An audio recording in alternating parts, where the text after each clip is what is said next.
আপনাদের ভয় পাওয়ার কোনো কারণ নেই। না, এই জন্য আমরা মানে আসি, আমরা মানে 10 দিন পরে আসছি আমরা মানে পরিমাণ টাকা নেই আগে কিভাবে টাকা দিবেন? আগে আগে মনে করেন এভারেজে প্রত্যেক সপ্তাহে 2-300 মানে সবাই কিন্তু পুলিশ নির্দিষ্ট কি কোনো অ্যামাউন্ট ছিল 200 বা 300 এরকম পুলিশেও নিত?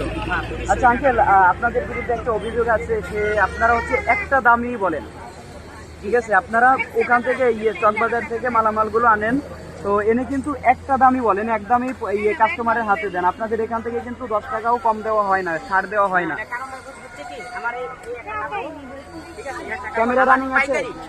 পাইকারি কিনা আমার 130 টাকা, আমি বিক্রি করতেছি 150 টাকা, মানে 15 টাকা আমার লাভ। আমার গাড়ি ভাড়া আছে, 10 টাকা যদি লাভ না করি তাহলে আমি একদম সীমিত, মানে 100% হালাল।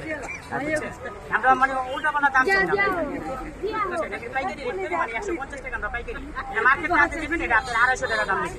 ঠিক আছে, আমাদের এখান থেকে একটা নাম্বার ওনাকে দিয়ে দেওয়া হোক, ওই যদি কোনো সমস্যা হয় তাহলে হচ্ছে কি আমাদেরকে ইনফর্ম করবেন। বা এরকম কোনো জ্বালাতন করে দেবেন,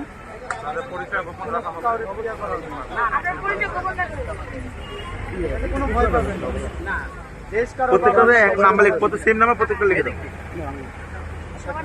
সবাইকে বলে দিবেন, সব দোকানদার আপনারা সংঘবদ্ধ থাকেন, ভয় পাবেন না। ভয় পাবেন না, ওরা দোকানদার কয়জন, দোকানদার কয়জন আছে?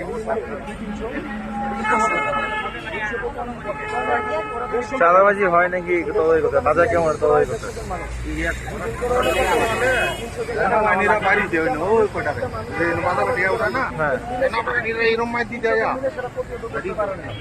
রায়বাজার ওখানে আঙ্কেল আপনার দুদিন আগে আমরা দুদিন আগে অভিযোগ করছিলাম,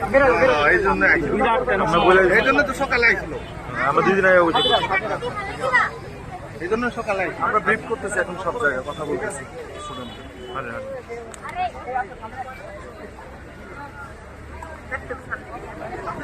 আগে হতো এখানে